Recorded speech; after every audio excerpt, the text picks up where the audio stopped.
Alright, welcome everyone. I'm Selipnir, you can call me Selly, and this is not Final Fantasy 15. We are playing Quickie World, and this is a Mario ROM hacks. This is my road to Kaizo. I'm going to be jumping in here, and Grand Poo World 2 is set to be released about 6 weeks from today. My goal is to play that game, and not just load it up and play a level, or a couple jumps, but to play the whole thing front to back. So, in talking to Barbarian, who's the guy that made it, aka Barb, he suggested start with Quickie World, move on to Dram World, and then you'll be ready for Grand Poo World 2. In his words, you'll still get bodied, but we're gonna see how this goes. So I have played this just a little bit, and I am running a split just to time myself to see how that goes. But here we go.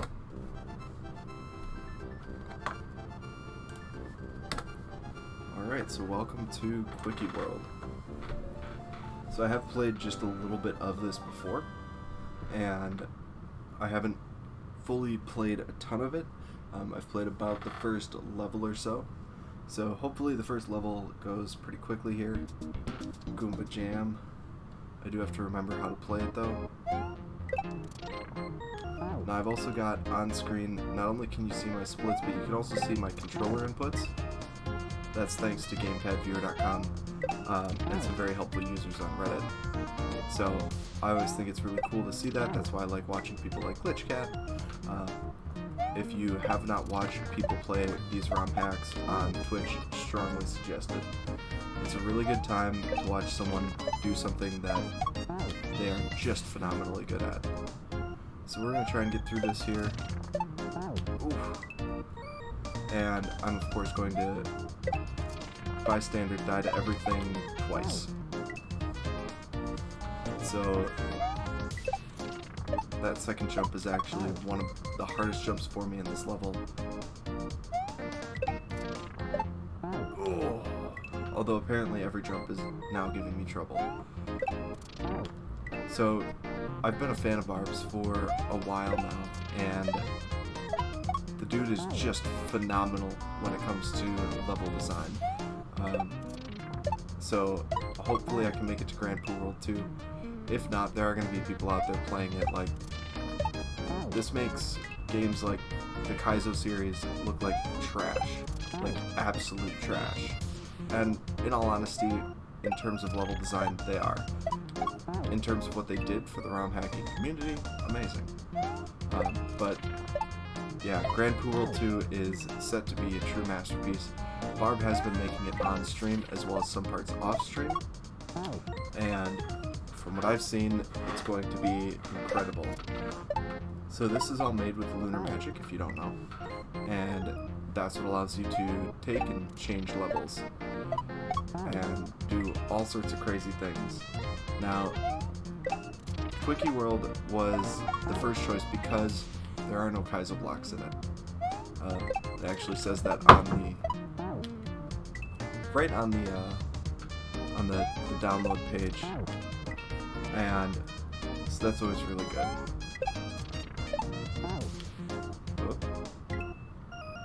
Alright. And sorry about that, had to do just a brief cut there. Had to fix some noise. Come on. Alright. And there's the midway. Excellent. Here we go. Damn it. Alright. So, if you are looking to make a ROM hack, lunar magic is the way to make one for Super Mario. For other games, I have no idea what you use. Now, I have dabbled in making a ROM hack. Decided I'm going to go for that too. So, we'll see how that goes. Oop, there we go. And, oop.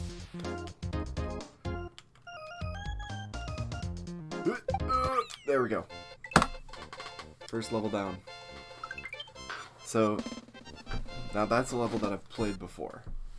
So, That's not going to be every level. You're going to watch me do the same jump a whole lot. And you will see too, I'm not playing with save states. The only thing I will play with save states is going to be stuff that I decree stupid, which would be double shell jumps and mid-airs. Because level design wise, they're pretty unnecessary. They just say basically like, have you sped run Super Mario World before? Whoop. Guess I needed that. Yeah. Okay, cool. They don't really do much for you. So, come on. Oh, close. These bullet jumps are something that I am not great at. And I especially don't like the initial bullet jump here, where you have to kind of swoop back once you've got P-speed.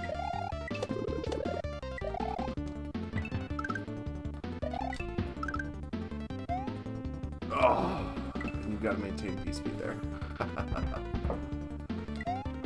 So, if I am feeling gutsy, maybe I'll put a death counter on the screen.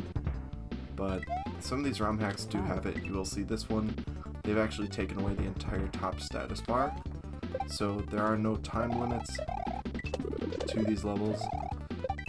Mostly because the idea is that you have to complete them.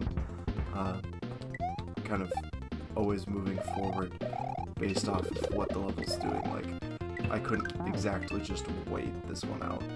If I do wait it out, I die. The other thing is that this has a retry system, and that's something that, you know, a lot of stuff, quality of life stuff that early Kaizo games didn't have. And it makes the experience for the player better, and it makes it more fun. Now you will see that with the retry system, some people say, well, it just encourages the player to throw away Marios. And it kind of does, but at the same time it encourages you to throw yourself at it until you get what you need. So, yeah, I'm gonna die there a lot. So just buckle in for that one, folks. Oh man, that's embarrassing. So, oh. Now the other thing is that I'm not watching like videos or speedruns of people doing these, unless I get something that just I absolutely cannot figure out. I am going to be bashing my head against this. Nope. So I'm going to be bashing my head against this just until I get it. Alright, come on.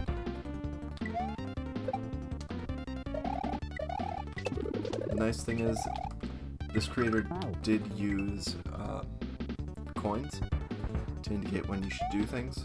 So like the yellow coins are regular jump, purple coins are spin jump. Now, the other thing is that these are not made to be exactly perfect. Like, you can't just do a max jump on everything. That's not the point of Kaizo. The point of Kaizo is to make adjustments and do things that just the average player couldn't even fathom doing on some days. And that's what makes for the people that speedrun these games and that play a lot of them. That's what sometimes will make them mad about save states, or players that use save states and then say like, well, I beat Kaizo 1.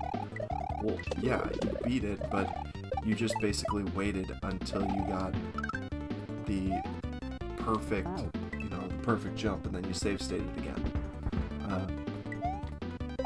If we were save stating through levels here, I would be way past this already.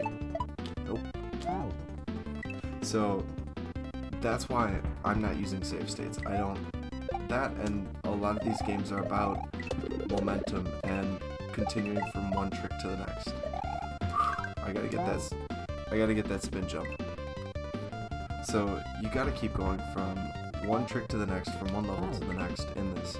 Now the only time I am going to be using save states, like I said, double shell jumps and mid-airs. And I don't believe that there are any of those in these games. Now you may see me use a save state to practice a section, but I am still going to beat the level, start to finish. And yes, I know that Dram has some really nasty stuff in it. I've seen the infamous Yoshi jump, which if you haven't seen it, don't worry, we're gonna get there. Oh. But this is what Kaizo does. It essentially punishes the player for not doing exactly what the creator wanted. So I'm getting punished here for like not double jumping on the pokey, not hitting the bullet right, not doing my spin jump right. Super Mario World itself is much more forgiving in that perspective. So there, I didn't hit my spin jump, and now I'm dead. And that's what honestly makes these games kind of fun. It is a bit of a badge of honor to beat one. Oh, that was an almost good spin jump. But it is very much a badge of honor to say, like, yes, I've beaten a Kaizo hack. But the other thing is to say, you know what, I beat a Kaizo hack, and... Wait. Oh. What's that? Oh, so I gotta get the turtle to kick it. And then I must have to jump off of it. Cool.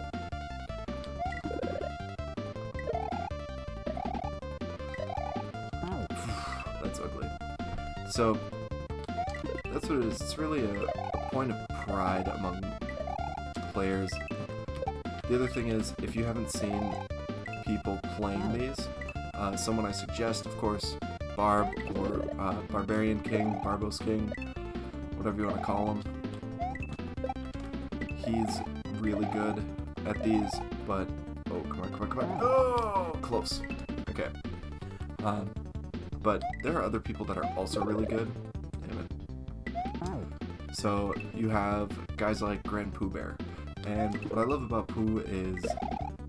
That's a weird sentence, but what I love about the guy is he just basically is a regular guy that just throws himself at the game. Like, he'll just throw Marios at a level until he wins. And he doesn't give up. So a lot of these games people see are rage-inducing, and a lot of the players, they understand it.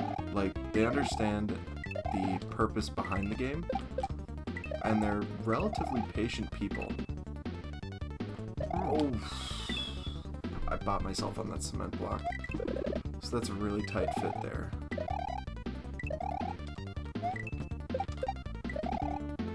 Come on. Go. Oh, I'm like almost there every time. And that's, you know, it's kind of frustrating, but the other thing is the feeling you get when you actually complete this is really, really good.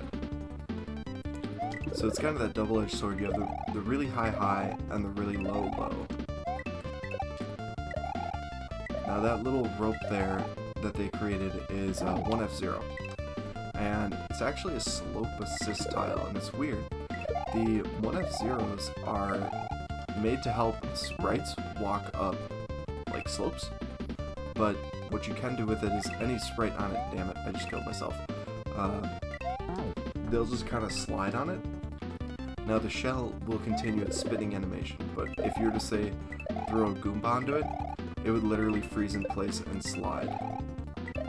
So that's always a really interesting portion, is how do creators use 1F0? And depending on who you talk to, they'll have different opinions on it. Some people say, well, there are a lot of situations where you shouldn't use 1F0 because it's just bad level design. And I tend to agree with them. You know, just like putting something in the level, just like, oh, you have to hit a Goomba in this spot. You know, that's not a great use of 1F0. But to do something like this, where you want Mario to jump off a shell, because I'm essentially doing a shell jump here, but at the same time I'm not. Oh, get in there. There we go. You know, that's something big. Alright, so 2 stages down. We're going to call that an episode here, and we will continue next time. So, thank you for playing, thank you for coming along, and we'll see you in our next episode.